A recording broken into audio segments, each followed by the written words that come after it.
Hello everyone, সবাই কেমন আছো? নতুন একটা ভিডিও নিয়ে আমি চলে এলাম। আজকে আমি কীভাবে মটনের লাল লাল ঝোল করি সেটাই তোমাদের সাথে শেয়ার করবো। তাহলে চলো ভিডিওটা স্কিপ না করে পুরো দেখতে থাকো। এখানে 500 গ্রাম মটন আমি ভালো করে ধুয়ে নিয়েছি। দেন যেই বেসিক মশলাগুলো হয় আমি সেগুলো এক এক করে এখানে দিয়ে দেবো।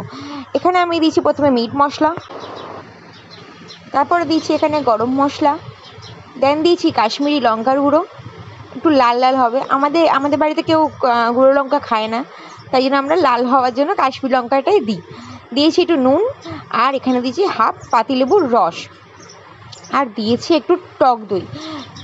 দিলে মটন তো খুব দেরি করে সিদ্ধ হয়, মটনের মধ্যে একটু দই দিলে আজকে করে সিদ্ধ হয়ে যায়। দিয়ে আমি একটু সর্ষের তেল এখানে দিয়েছি।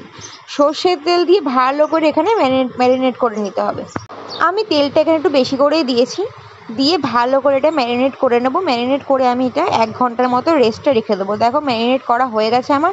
এবার আমি এটাকে 1 ঘন্টা মতো রেখে দেবো রেস্টে। তোমরা চাইলে ফ্রিজে রাখতে পারো বা নর্মালও রাখতে পারো। দিয়ে আমি কড়াতে তেল দিয়েছিলাম, অল্পই তেল দেবে, সর্ষের তেল দিয়ে করলে বেশি হয়তো টেস্ট হবে। আমি সর্ষের তেল দিয়ে করি। এখানে আমি গরম মশলা, তেজপাতা আর একটা শুকনো লঙ্কা ভেঙে ফোড়ন দিয়ে দিয়েছিলাম। ফোড়নটা একটুখানি হালকা ভেজে যখন খুব সুন্দর একটা স্মেল বেরোবে তখন পেঁয়াজ কুচিগুলো এর মধ্যে দেবে। আমি এখানে 500 পেঁয়াজে 4টে বড় বড় পেঁয়াজ কেটেছিলাম। পেঁয়াজগুলো একটু কুচু কুচু করে এর মধ্যে দিয়ে দেবে, দিয়ে ভালো করে নেড়ে নেবে। ভালো করে নেড়ে এর মধ্যে স্বাদ মতো একটু নুন দিয়ে দেবে।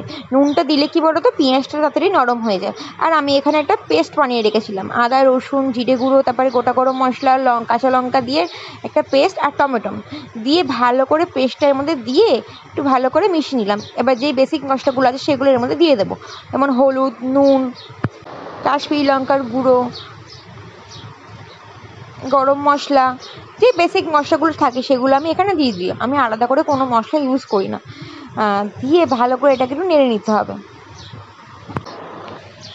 দিয়ে ভালো করে নিয়ে যে মিক্সির মধ্যে যে মশলাটা থাকবে সেটা একটু জল দিয়ে ভালো করে ধুয়ে এটা নিয়ে ভালো করে কষাতে হবে যতক্ষণ না তেল ছাড়ে। তেল না ছাড়লে কিন্তু মশলার গন্ধ বেরোবে। ভালো করে নেড়ে টেড়ে নিয়ে তেল ছাড়া অবধি ওয়েট করতে হবে। বাইরে আজকে প্রচুর রোদ্দুর, দেখতে পাচ্ছ জানলা দিয়ে আমাদের রোদ্দুর আসছে কীরকম।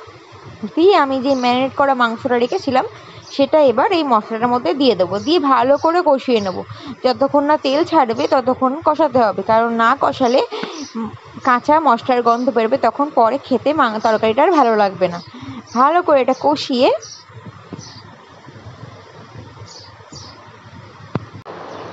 ভালো করে কষাতে হবে। আমি কিন্তু এটা ঢাকা দিয়ে দিয়েই কষাচ্ছিলাম, ঠিক আছে, মানে গ্যাসটা একদম সিম করে ঢাকা দিয়ে দিয়ে বারবার ধরে কষিয়ে নিচ্ছিলাম। দিয়ে একটা ভুল হয়ে গেছে, আমি আলু দিয়েছিলাম, আলুটা ভেজে আমি ওটা স্কিপ হয়ে গেছে। দিয়ে কুকারের মধ্যে দুখানা, একটা বড় সিটি একটা ছোটো সিটি মারলেই লাল লাল ঝাল ঝাল মটন কষা রেডি। আমি এর মধ্যে আলু দিয়েছিলাম, আলুটা স্কিপ হয়ে গেছিলো। ভিডিওটা ভালো লাগলে লাইক কমেন্ট করে দিও।